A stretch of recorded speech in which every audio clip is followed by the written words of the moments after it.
1 2 3 and start. যতটা যাওয়া যায় ততটা যাব।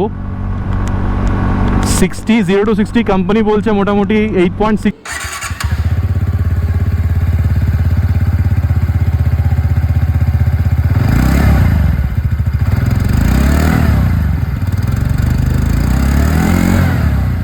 আর একটা জিনিস যেটা আপনাদের দেখাবো সেটা হচ্ছে এই যে যখন আপনি এখানে কর্নারিংগুলো করছেন না, দেখেন কত ইজিলি করতে পারছেন। আর ওয়েট 116 কিলোগ্রাম।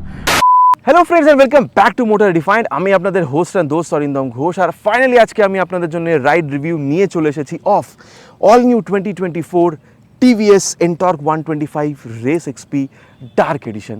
এবার দেখুন, টাইটেল থাম্বনেল থেকে আপনারা অলরেডি বুঝে নিয়েছেন, ভিডিওতে আপনাদের সাথে এই স্কুটারটা একটা ডিটেল রাইড রিভিউ শেয়ার করব। শুধুমাত্র রাইড এক্সপিরিয়েন্সই নয়, কী এখানে চেঞ্জ হয়েছে, কত আপনাকে এখানে প্রাইস পে করতে হবে, কী এর ভেরিয়েন্ট আছে, mileage, specification, everything in detail আপনার সাথে একটা ডিসকাশন করবো। কিন্তু হ্যাঁ, মেইন ফোকাস থাকবে রাইড এক্সপিরিয়েন্সটার উপরে, সো দ্যাট ভিডিওর এন্ড পর্যন্ত যেন আপনাদের কাছে একটা ক্লিয়ার আইডিয়া থাকে যে 125 সিসি সেগমেন্টে যদি একটা স্পোর্টি স্কুটার কেনার আপনার প্ল্যান হয়ে থাকে, তাহলে এই স্কুটারটা কেনা আপনাদের জন্য কতটা ঠিক হতে পারে। And very special thanks to Rahul TVS Krishnanagar for providing me this scooter, so that আমি আপনাদের পর্যন্ত যেন এই রাইড রিভিউটা পৌঁছে দিতে পারি। ওয়েস্ট বেঙ্গলের কৃষ্ণনগর বা আশেপাশে এরিয়াতে যদি আপনি থাকেন, কোনো রকমের এখানে যদি টিভিএসের প্রোডাক্ট আপনি কিনতে চান, শোরুমকে আপনি কন্ট্যাক্ট করে নিতে পারেন। ডিটেলসটা অলরেডি আপনারা নিজের স্ক্রিনে দেখে নিয়েছেন। তাহলে চলুন দেরি না করে শুরু করা যাক। বন্ধুগণ, রিভিউটা স্টার্ট করবো উইথ দ্য ওয়াক অ্যারাউন্ড। আর আগের মতন এখনও কিন্তু এই যে টিভিএস এর লোগোর সাথেই আপনি কিটা পাচ্ছেন। দেখুন, এখানে কিন্তু স্পেসিফিকেশন বা এখানে অন্যান্য চেঞ্জ কিন্তু কিছুই হয়নি, শুধুমাত্র চেঞ্জ হয়েছে এখানে কালারটা, বলতে পারেন গ্রাফিক্সটা, যেটা আপনাদের এখনই দেখাবো। কিন্তু তার আগে বলে দিই, অলরেডি কিন্তু ডিটেল ওয়াক অ্যারাউন্ডের ভিডিও চ্যানেলে আছে। সো আজকে খুব বেশি এটার ব্যাপারে আমি আপনাদেরকে বলবো না, জাস্ট সামারিটা বলবো। আমরা রাইডে যাব, যদি ডিটেল ওয়াক অ্যারাউন্ড দেখতে হয় প্লিজ চ্যানেলটা একবার ভিজিট করুন, ওখানে আপনি কিন্তু ভিডিও পেয়ে যাবেন। হ্যাঁ, এবার আপনাদেরকে সবথেকে প্রথমে আমি এখানে ভেরিয়েন্টগুলো বলি, কেন কি এখানে অনেকগুলো ভেরিয়েন্ট হয়ে গেছে। সবথেকে প্রথমে আপনি বেস মডেল পাবেন, বলতে পারেন এনটর্ক 125। দেন আপনি এখানে এনটর্ক 125 রেস এডিশন পাবেন, যেটা প্রাইস মোটামুটি 1,15,500। দেন সুপার স্কোয়াড এডিশন পাবেন, প্রাইস মোটামুটি 1,17,500। অ্যান্ড দেন এই মডেলটা পাবেন, আগের যে রেড কালারের সাথে আসতো সেই মডেলটা এখনও আছে, তার সাথে এই কালারটা অ্যাড হয়েছে বলতে পারেন। প্রাইস এখানে আপনি 1,19,000 অনরোড দেখতে পাবেন। আর তারপরে বলতে পারেন এক্সট্রিম মডেল আছে, যেটার প্রাইস 1,28,000 পর্যন্ত আপনি অনরোড দেখতে পাবেন। এবার দেখুন, কালারটা যেহেতু এখানকার মেন চেঞ্জ, সো কালারটা আপনাদের সবথেকে প্রথমে দেখাই। দেখুন, কমপ্লিটলি স্কুটারটা কিন্তু এখানে ব্ল্যাকেই রাখা হয়েছে, শুধু ডিফারেন্স কি এখানে গ্লসি আর ম্যাট ব্ল্যাকের ডিফারেন্স। এখানেও দেখুন গ্লসি আর matte black with this tricolour touch TVS এর লোগো, এনটর্কের এখানে দেখতে পাচ্ছেন স্টিকারটা আপনি পেয়েছেন। অ্যান্ড দেন এখানে গ্লসি আর এখানে ম্যাট ব্ল্যাক পাচ্ছেন। দেন এখানে রেড কালারের অ্যালয় হুইল আছে, সুন্দর একটা লেগ স্পেস আছে, যেটা আগে চালানোর টাইমে কথা বলবো যে টার্ন করার টাইমে পায়ে লেগে যাচ্ছে কিনা, হ্যান্ডেল এটার ব্যাপারে ডিসকাশন করবো। এখানে দেখতে পাচ্ছেন স্টিকারিং আছে, এই যে 125 রেস এক্সপি স্টিকারিং, ওখানে টিভিএস রেসিংয়ের স্টিকারিং। আর আগেন এখানে দেখুন বলতে পারেন গ্লসি অ্যান্ড ম্যাট ব্ল্যাকের ফিনিশের মধ্যে রেসের এই যে স্টিকারিংটা আছে। তারপরে এনটর্ক 125। আর তারপরে যদি দেখেন, কোম্পানি বলে aircraft design, aircraft inspired design. So এখানে এরকম একটা ডিজাইন আপনি রিয়ার ভিউতে পাচ্ছেন। আর তারপরে এই যে ফ্রন্ট, মানে রাইট বা লেফটের মধ্যে কিন্তু ডিজাইনে খুব বেশি চেঞ্জ এখানে আপনি পাবেন না। আর হ্যাঁ, তারপরে যদি দেখেন এখানে ওই প্রিমিয়াম লুকটা দেওয়ার জন্য এখানে এই যে ডাবল স্টিচিং যেটা বলতে পারেন বা ডুয়াল স্টিচিং, সেটা আপনি এখানে দেখতে পেয়ে যাবেন। তো এখানে কালার কী আছে, ভেরিয়েন্ট, উইথ প্রাইস সব কিছু বলে দিয়েছি। এবার একটা সামারি আপনাদেরকে বলে দিই কী কী পাচ্ছেন, তারপর আমরা রাইডে যাব। ফ্রন্টে আপনি এখানে অলরেডি হেডল্যাম্পের যে সেটআপটা এটা পেয়ে যাবেন। আর হ্যাঁ, এখানে একবার কিটা অন করি, তাহলে আপনাদের আমি এটা বোঝাতে পারবো যে এখানে কিন্তু হ্যাজার্ড ল্যাম্পেরও সুইচটা আছে। কিন্তু হ্যাঁ, এটা দেখতে হবে যে এখানে কিন্তু এই যে বাল্ব টার্ন ইন্ডিকেটার্স আছে। আর তারপরে যদি দেখেন এখানে টিভিএসের 3D লোগো, সেটা তো আপনাদেরকে আমি অলরেডি বলেই দিয়েছি। আর হ্যাঁ, সামনে যদি দেখেন এখানে 100 সেকশনের tyre with 12 inches of alloy wheel. আর তারপরে এখানে আপনি এসবিডি পাবেন, সিঙ্ক্রোনাইজ ব্রেকিং টেকনোলজি, যেটা আগে আমরা চালানোর টাইমে দেখবো। এখানে আপনি 220 mm এই যে পেডাল ডিস্ক পাচ্ছেন, আর টেলিস্কোপিক ফোক আছে। এবার টায়ার হোক কি ব্রেক হোক কি সাসপেনশন, কীরকম ফিডব্যাক আগে চালানোর টাইমে, এটার ব্যাপারে কিন্তু ডেফিনেটলি আমি আপনাদের জানাবো।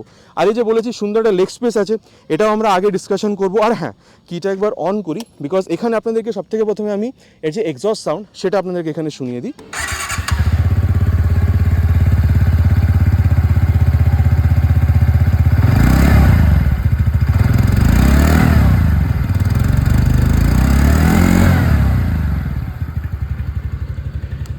আপনারা জানাবেন আপনাদের কীরকম লাগলো। বাকি রেট থেকে যদি দেখেন, একবার কিটা আমি আরেকবার এখানে অন করি, রিয়ারে দেখতে পাচ্ছেন এরকম একটা টেল ল্যাম্প পাচ্ছেন, ফ্রন্টের মতন এখানেও আপনি এই যে বাল্বটা ইন্ডিকেটার পাচ্ছেন, এখানে 110 সেকশনের tyre with 12 inches of alloy wheel, 130 mm drum brake. আর এখানে কিন্তু আপনি এই যে সিঙ্গেল সাসপেনশনের এখানে হাইড্রোলিক যে সাসপেনশনটা আছে এই আপনি সেটআপটা এখানে পেয়ে যাবেন। আর ইঞ্জিনের ব্যাপারটা বলি, এখানে ওই রেডারের বলতে পারেন এখান থেকেই কিন্তু অনেকটা রেডার ইঞ্জিনটাকেও ডিরাইভ করা হয়েছে। কেন বলছি, 124.8 CC 3 valve air cool fuel injected engine আপনারা এখানে পাচ্ছেন। পাওয়ার ফিগার 10.2 PS এর ম্যাক্স পাওয়ার আর 10.8 নিউটন মিটারের ম্যাক্স টর্ক আপনারা এখানে পাবেন। শুধু কিন্তু রেস 60 মডেলে কিন্তু 10.2 PS পাওয়ার আছে, আর এর বাদে যে আর 4টে মডেল আছে সেখানে কিন্তু আবার 9.5 PS ম্যাক্স পাওয়ার আছে, এটা কিন্তু মাথায় রাখতে হবে।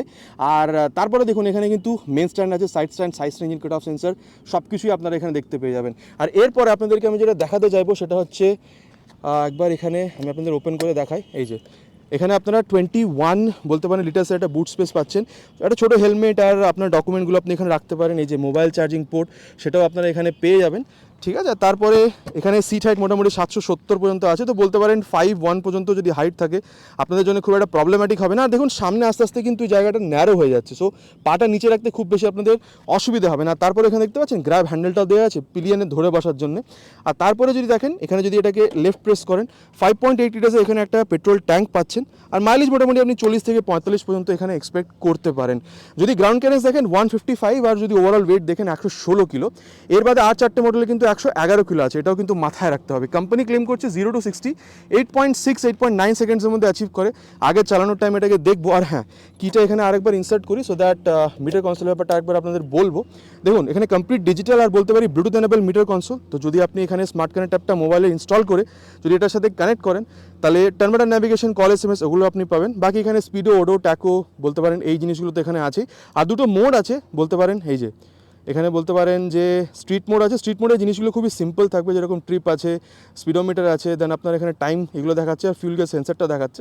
কিন্তু যদি আপনি রেস মোডে যাবেন এখানে এই যে ল্যাপটপের জিনিসগুলো অ্যাড হয়ে যাবে। আর তার সাথে সাথে এখানে এই যে হাই বিম, লো বিম, আর দেন বলতে পারেন pass light, turn signal, horn যথেষ্ট লাউড, খুব বেশি লাউড না হলেও ঠিকঠাক। আর এখানে engine kill switch, then hazard lamp on অফের সুইচ, আর এখানে কিন্তু আবার ভয়েস রিকগনিশনও আছে, আর এখানে ইঞ্জিন অন করার সুইচ একসাথে দেওয়া আছে। আর এখানে মিররটা কীরকম ভিউ দেয় ওটা কিন্তু আমরা চালানোর টাইমে আগে বেটার আপনাকে আমার এক্সপিরিয়েন্সটা বোঝাবো। তাহলে দেখুন মোটামুটি কথা বলা হয়ে গেছে অ্যাবাউট কী কী আছে এখানে। এবার চলুন তাড়াতাড়ি টাইম ওয়েস্ট না করে রাইডে যান, দেন দেখি রাইড এক্সপিরিয়েন্স কীরকম হতে পারে এই স্কুটারটার সাথে। বন্ধুগণ এবার এখানে রাইডটা স্টার্ট করা যাক। সব থেকে প্রথমে আপনাদেরকে সিটটার ব্যাপারে বলবো। দেখুন যখন আপনি বসছেন মোটামুটি 770 মতন সিট হাইট আছে, আর দেখুন আমার হাইট মোটামুটি ক্লোজ টু 6। এবার দেখুন যখন টার্ন করছেন না, দেখুন এখনও দেখুন পুরোপুরি কিন্তু এটা টার্ন করে গেছে, তাও দেখুন পাটা কিন্তু এখানে টাচ করছে না হ্যান্ডেলের সাথে। সো বলতে পারেন মোটামুটি আপনার হাইট যদি 6'1" হয়, টার্নিং করার টাইমে পায়ে ঠেকে যাচ্ছে হ্যান্ডেলটা, এই প্রবলেমটা কিন্তু আপনার হবে না। আর হ্যাঁ, সিটটা যথেষ্ট কমফোর্টেবল। আপনার হাইট যদি 5'1" পর্যন্ত হয়ে থাকে আমার মনে হয় আপনি মানে আরামসে চালাতে পারবেন, বিকজ এই যে ন্যারো ব্যাপারটা আসছে না, ওই জন্য পাটা রাখতে এখানে খুব ইজি হচ্ছে। আর দেখুন লেগ স্পেস এখানে যথেষ্ট ভালো আপনি পাচ্ছেন। আর তারপরে হ্যাঁ, পিছনে পিলিয়নও আরামসে আপনি মানে যদি চাপিয়েও চালান আমার মনে হয় না কোনো অসুবিধা হবে, বিকজ সিটটা যথেষ্ট আপনি এখানে বলতে পারেন স্পেশিয়াসও পাচ্ছেন। আর পিছে ধরে বসার জন্য পিলিয়নের জন্য গ্র্যাব হ্যান্ডেলও দেওয়া আছে। আর চলুন এবার এখানে টাইম ওয়েস্ট না করে স্টার্ট করা যাক। আর এখানে দেখতে পাচ্ছেন এই যে গ্র্যাব মানে বলতে পারেন এখানে এই যে ইঞ্জিন কিল সুইচটাও আছে। আর একটা ব্যাপার বলে দিই, দুটো মোড আপনাদের বলেছিলাম, এই যে এখানে দেখুন আপনি লাস্ট রাইডে কত এখানে কি স্ট্যাটস আছে ওগুলো দেখতে পাচ্ছেন। এখানে স্ট্রিট মোড আছে আর এখানে আপনি রেস মোড দুটো পেয়ে যাবেন, ঠিক আছে। এই যে রেস মোডে রাখবো সো দ্যাট যখন আমি এখানে অ্যাক্সেলারেশন টেস্টটা করবো 0 to 60 কত সেকেন্ডে অ্যাচিভ হয়েছে এইখানে নিজেই আপনাকে স্কুটার বলে দেবে। তাহলে চলুন এবার স্টার্ট করা যাক। এই যে ইনিশিয়াল যে ব্যাপারটা না, এই দেখুন এই যে থ্রটল দিলেই এই যে স্কুটার টানছে, এই জিনিসটা খুবই ভালো। আর আমার মনে হয় যদি আপনি এখানে পিলিয়নের সাথেও যদি এটাকে রাইড করেন, আমার মনে হয় না ওই অ্যাক্সিলারেশনে কোনো প্রবলেম এখানে ফিল হবে। মানে one of the sportiest scooter in 125 CC আপনি এখানে বলতে পারেন। আর তারপরে দেখুন এখানে আপনি যখন বসছেন না, মানে যথেষ্ট আপনি কমফর্টেবলি এখানে রাইড করতে পারছেন, মানে যথেষ্ট আপরাইট বসছেন, লেগ রুমটা যথেষ্ট ভালো, মানে কমফর্টেবল ওই যে রাইড ব্যাপারটা আপনি এখানে পাচ্ছেন। আর সিটটা কিন্তু এখানে যথেষ্ট কমফর্টেবল। আর এবার দেখুন এখানে আমি যখন বলছি এই জিনিসগুলো, মানে এই যে আপনাদের এখনই বললাম যে রেস মোড আছে, স্ট্রিট মোড আছে, রেস মোড আপনাকে করে দেখাবো। চলুন তাহলে এখানে সবথেকে প্রথমে আপনাদেরকে অ্যাক্সিলারেশন যে ওটা আপনাদের এখানে টেস্ট করে দেখিয়ে দিই। চলুন বন্ধুগণ তবে অ্যাক্সিলারেশন টেস্টটা স্টার্ট করা যাক। আমি এটাকে রেস মোডে রেখেছি, দেখতে পাচ্ছেন টাইমারটা এখানে উঠছে। আর চলুন স্টার্ট করা যাক টাইম ওয়েস্ট না করে। 1 2 3 অ্যান্ড স্টার্ট। যতটা যাওয়া যায় ততটা যাব। 0 to 60 কোম্পানি বলছে মোটামুটি 8.6 সেকেন্ডসে অ্যাচিভ হয়। এখানে কি অ্যাকচুয়াল সেটা দেখা যাক। দেখুন মোটামুটি 80-র ওপরে চলে গেছি, কিন্তু এখানে বলতে পারেন ভাইব্রেশন কিন্তু তেমন যে খুব একটা বোঝা যাচ্ছে তা কিন্তু নয়। ঠিক আছে, মোটামুটি 80 থেকে কেন 90 পর্যন্ত গেলেও আপনার এখানে ভাইব্রেশন কিন্তু খুব বেশি আপনি বুঝতে পারবেন না। সো এটা কিন্তু একটা ডেফিনেট ব্যাপার আছে। আর ভাইব্রেশনের জন্যই যদি আপনারা কনসার্ন হয়ে থাকে, এখানে কিন্তু 80-90 পর্যন্ত ভাইব্রেশন নেই। তো ভাইব্রেশনের জন্য এই বাইক বলতে পারেন স্কুটারটা কিনবেন না, এই জিনিসটা হবে না। আর তারপরে স্টেবিলিটি দেখুন, সামনে 100 সেকশন, পিছনে 110 সেকশনের টায়ার, তো স্টেবিলিটিতে অন পেপারেও ভালো, অন রোডও কিন্তু স্টেবিলিটি ভালো পাচ্ছেন। আর তারপরে যদি এখানে কমফোর্টেবল ক্রুজিং স্পিড দেখেন 80-90 পর্যন্তও, তো এখানে গাড়িটাকে আমি আপনাকে চালিয়ে দেখালাম, কোনো প্রবলেম তো আমার ফিল হয়নি। আর তারপরে হ্যাঁ, মাইলেজ যদি দেখেন মোটামুটি বলতে পারেন ওই 40 থেকে 45-এর মধ্যে আপনি এখানে এক্সপেক্ট করতে পারেন। ঠিক আছে, আর হ্যাঁ, এবার এখানে গাড়িটাকে দাঁড় করাই আর আপনাদেরকে এখানে স্ট্যাটসটা দেখাই। ঠিক আছে, গাড়িটাকে অফ করি। এবার দেখুন এখানে নিজেই গাড়ি বলে দেবে একবার এটাকে অফ করতে হবে, তাহলে লাস্ট যে রেকর্ড সেটা আপনারা দেখতে পাবেন। এটাকে যে অন করবেন না, আর এখানে আপনাদেরকে দেখিয়ে দেবে। ঠিক আছে, যে 0 to 60 দেখুন লাস্ট 81 পর্যন্ত মোটামুটি গেছিলো। 0 to 60 জাস্ট 7.5 সেকেন্ডসে অ্যাচিভ হয়েছে। টপ স্পিড মোটামুটি 81 ছিল। কোম্পানি ক্লেম করছে 8.6 সেকেন্ডস মোটামুটি, কিন্তু এখানে তার থেকেও মোটামুটি 1 সেকেন্ড কমেই হয়ে যাচ্ছে। তো বলতে পারেন যথেষ্ট ভালো এখানে আপনি অ্যাক্সেলারেশনটা পাচ্ছেন। আর একটা জিনিস যেটা আপনাদের দেখাবো সেটা হচ্ছে এই যে যখন আপনি এখানে কর্নারিংগুলো করছেন না, দেখছেন কত ইজিলি করতে পারছেন। আর ওয়েট 116 কিলোগ্রাম ওয়েট কিন্তু খুব একটা ফিলও এখানে হচ্ছে না। আর বলে দিই এর যে আরও 4টে ভেরিয়েন্ট আছে, ওখানে কিন্তু 111 কিলো, এখানে 116 কিলো, কিন্তু হ্যাঁ ওয়েট কিন্তু চালানোর টাইমে যে খুব বেশি ফিল হচ্ছে সেটা কিন্তু আপনার হচ্ছে না। ঠিক আছে, আর এবার দেখুন এখানে কিন্তু সিঙ্ক্রোনাইজ ব্রেকিং টেকনোলজি দিয়ে আছে, এসবিটি। রিয়ারে যখন ইউজ করবো ব্রেক, ফ্রন্টটাও একটু হলেও অ্যাপ্লাই হয়। তো এবার কতটা ভালো করে হচ্ছে চলুন সেটাই টেস্ট করি। এখানে আগে এটাকে মোটামুটি 50-60 পর্যন্ত নিয়ে যাই, অ্যান্ড দেন রিয়ার ব্রেক। এই যে দেখুন, আমি এটা বলবো না যে পট করে অ্যাগ্রেসিভ ব্রেকিং দাঁড় করিয়ে দিচ্ছে, কিন্তু হ্যাঁ প্রোগ্রেসিভ নেচারই বলবো। কিন্তু এই যে রিয়ারটা যখন আপনি চেপে ধরলেন, ওই ফিডব্যাকটা কিন্তু একটু হলে আপনি বুঝতে পারছেন। ঠিক আছে, মানে প্রোগ্রেসিভ বলে যে একদমই আস্তে আস্তে হচ্ছে সেটাও না, যতটা আপনি প্রেস করছেন সুন্দর ততভাবে আপনি এখানে আরও মানে ওই যে স্টপিং ফোর্সটা ওটা আপনি বুঝতে পারছেন। আবার বলবো প্রোগ্রেসিভ নেচার, স্টিল ওই ফিডব্যাকটা একটু আপনি বুঝতে পারছেন বিকজ অফ দ্যাট এসবিটি জিনিসটা। রিয়ারের সাথে সাথে যে ফ্রন্ট ব্রেকটা অ্যাপ্লাই হচ্ছে সেটার জন্য একটু হলেও ফিডব্যাকটা আপনি বুঝতে পারবেন। আর এবার দেখুন এখানে এটাকে মোটামুটি চলুন আবার ওই 40-50-60 পর্যন্ত নিয়ে যাব। এই যে 56-এ গিয়ে এই যে ফ্রন্ট ব্রেক, এটা কিন্তু সুন্দর। মানে আমি বলতে পারি দেখুন, ফ্রন্ট হোক বা রিয়ার ব্রেক হোক, আপনার ব্রেকিংয়ের জন্য স্কুটারে কোনো অসুবিধা হওয়ার কথা না। ফ্রন্টে আপনি 220 mm পেডেল ডিস্ক পাচ্ছেন, আর পেছনে আপনি 130 mm আপনি এখানে ড্রাম ব্রেক পেয়ে যাচ্ছেন। তো ওই ব্রেকিংয়ের জন্য আপনার এখানে অসুবিধা হবে না। ঠিক আছে, আর তারপরে দেখুন এই ব্যাপারটা যেটা আপনাদের বলবো সেটা হচ্ছে অ্যাবাউট দ্য সাসপেনশন। এবার সাসপেনশনটা দেখুন, ফ্রন্ট হোক বা রিয়ার হোক, আমার মনে হয় এখানে মিড সাইডে সেট করা আছে। কেন? এই যে আপনাদের এখানে একটুখানি আমি এই নিচে এখানে নামিয়ে দেখাই। এই যে এখানে যে আমি নিচে নামালাম, সো এই যে আবার উপরে তুলছি, কোমর এবার রিয়ারে যে খুব বেশি ঝটকা ফিল হচ্ছে সেটা কিন্তু হচ্ছে না।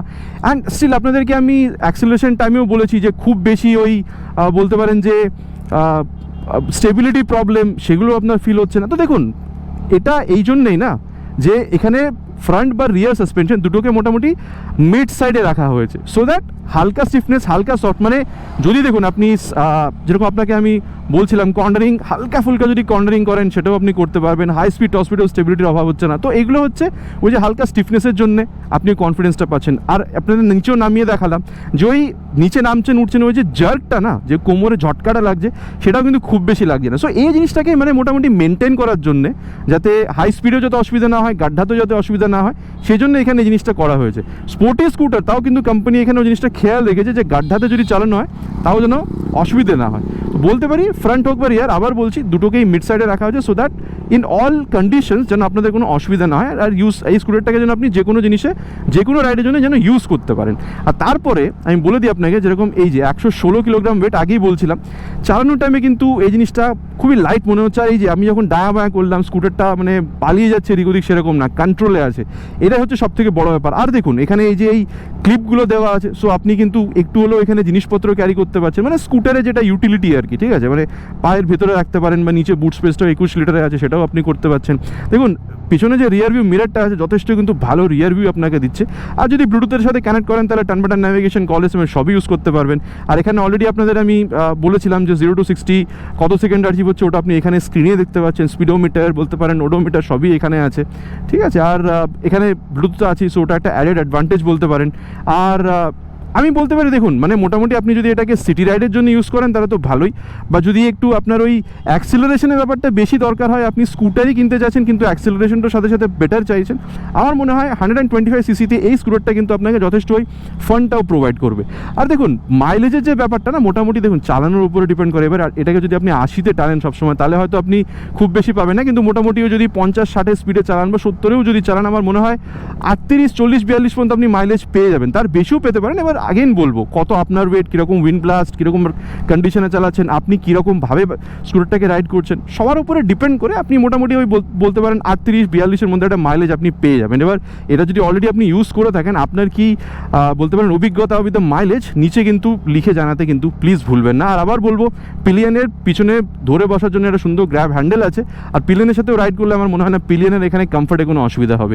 দেখুন মোটামুটি স্কুটারটার ব্যাপারে আপনাদের সব কিছুই বলা হয়ে গেছে, চলুন এবার কনক্লুশনে যান, দেন দেখি যে স্কুটারটা কেনা আপনাদের জন্য কতটা ঠিক হতে পারে। আর বন্ধুগণ এবার আমি কনক্লুশনের ব্যাপারটা আপনাদের সাথে কথা বলি। দেখুন তিনটে সব থেকে বেস্ট জিনিস, অ্যাক্সিলারেশন, দেন বলতে পারেন যে হ্যান্ডলিং, অ্যান্ড দেন বলতে পারেন এখানে যে ভাইব্রেশনটা, না আমি জানি না নতুন স্কুটার সেই জন্য নাকি ব্যাপারটা আমি জানি না, কিন্তু হ্যাঁ 80-85 পর্যন্ত টানার পরেও কিন্তু আমার এখানে খুব বেশি ভাইব্রেশনটা ফিল হয়নি। আর হ্যাঁ এখানেও কিন্তু হালকা ছোট্ট স্টোরেজ জিনিসটা কিন্তু আপনারা এখানে পেয়ে যাচ্ছেন। দেখুন আমার মনে হয় 125 সিসি সেগমেন্টে যদি আপনার এরকম একটা স্কুটার প্রয়োজন যেখানে আপনি লুকটা স্পোর্টি পাবেন, মাইলেজও 40-45 কিলোমিটার পর্যন্ত পাবেন, টায়ারগুলো আপনার মোটা চায়, ফিচার রিচ আপনার স্কুটার চান, অ্যান্ড বলতে পারেন পিলিয়নের সাথে রাইড করার জন্য আপনার স্কুটার প্রয়োজন ছিল, স্পোর্টি লুকটা মেন ম্যাটার করছে, আমার মনে হয় এই স্কুটারটা কিন্তু যথেষ্ট ভালো। হ্যাঁ অ্যাক্সেস 125, জুপিটার 125, অ্যাক্টিভা 125 যথেষ্ট ভালো স্কুটারগুলো, কিন্তু আবার বলবো স্পোর্টি লুক, মোটা tyre with mileage and one of the best performance যদি আপনার 125 সিসি সেগমেন্টে প্রয়োজন বোধ হয়ে থাকে, আমার মনে হয় এই স্কুটারটা ওয়ান অফ দ্য বেস্ট আপনি বলতে পারেন।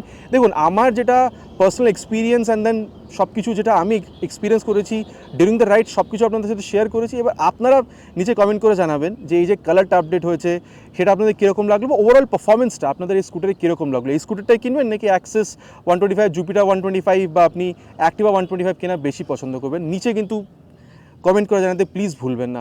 আশা করছি ভিডিওটা ভালো লেগেছে। চ্যানেলটা কিন্তু একদমই নতুন, ভিডিও যদি ভালো লেগে থাকে ভিডিওতে একটি লাইক, আর চ্যানেলটাতে যদি আপনি প্রথমবার এসে থাকেন চ্যানেলটাকে সাবস্ক্রাইব করে বেল বাটনটাকে অলে ক্লিক করতে কিন্তু প্লিজ ভুলবেন না, ইটস মাই রিকোয়েস্ট। খুব তাড়াতাড়ি দেখা হবে বন্ধুগণ এরকম একটা ভিডিওতে বাইক বা স্কুটারের সাথে। Till then ride safe and জয় হিন্দ।